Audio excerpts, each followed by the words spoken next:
floor up there to find out why our people would cross this very important picket line. And I didn't go up there angry, and I went up there frustrated that maybe they didn't have the correct information. And who did I bump into first?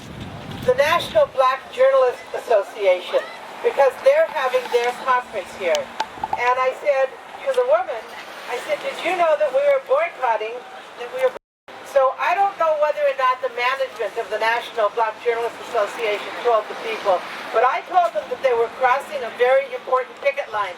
Had this guy donated, and I'm sure he would have had the chance, Doug Manchester, in the 40s against interracial marriage, there would be nobody crossing this picket line. So coalition politics means we fight for everyone's rights, and everybody stands up for our rights. It does not mean that we fight for your rights and you get to cross our picket line. So, and apparently you've been dealing with, Michael's been dealing with the National Black Journalists Association, asking them not to hold it here. So I'm really disappointed that they did.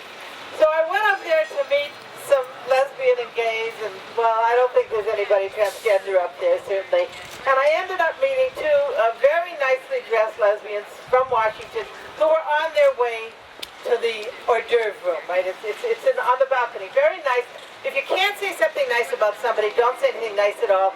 The hors d'oeuvres look fabulous. Okay, all right, for $50, but maybe the hors d'oeuvres came from the hotel, and maybe the rooms came from the hotel. I don't know. I think we have to find out. But they went up there and I said, why are you crossing this picket line?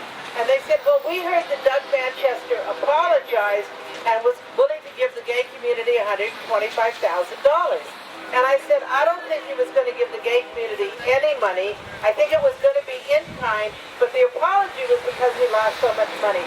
So how can you be here crossing a picket line? Well, it's obvious how, because they're ultra-gay conservatives. They're to the right of the gay Republicans who are not here today, who have honored the picket line and said, the National Gay Republican Party said they would not cross this picket line. So now we have to the right of these Republicans, and it's really weird meeting these people, because they think that because they have money, that they're equal in the United States. Those two women that were so well dressed, those two beautiful blonde women, if they went to Arkansas or 29 other states, they would be fired. They don't have any rights. They don't have any rights in this country. They are second-class citizens. But because they think they have the courage, which I think really is so dishonorable, to cross this picket line, they think that somehow they're expressing freedom in America. What freedom does the LGBT community have in this country? What freedom? It's as egregious that they crossed this picket line as it is what Doug Manchester did.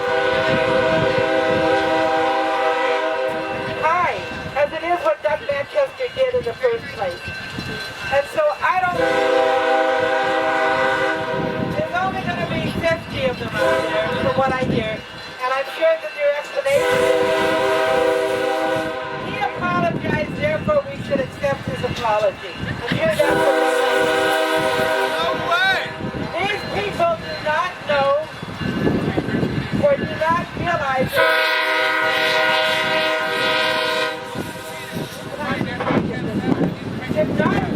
that they are not equal citizens here.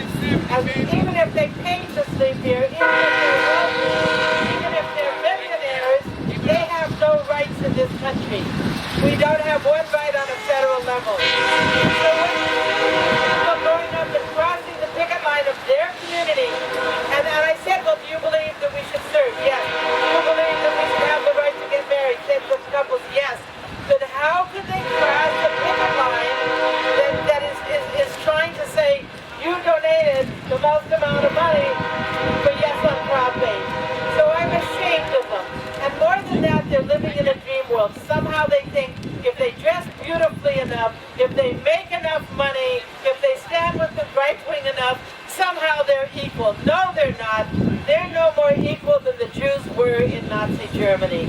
They're no more equal. Let them go to some of these Tea Party events and pull up the thing, I want to get married, and see if they get turned on.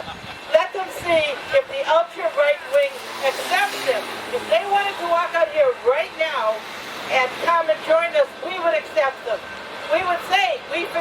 we understand. We didn't know you may not have understood what he did or what he did because we're forgiving.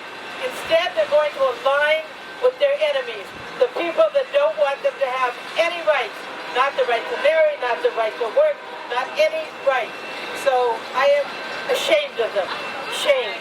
Shame.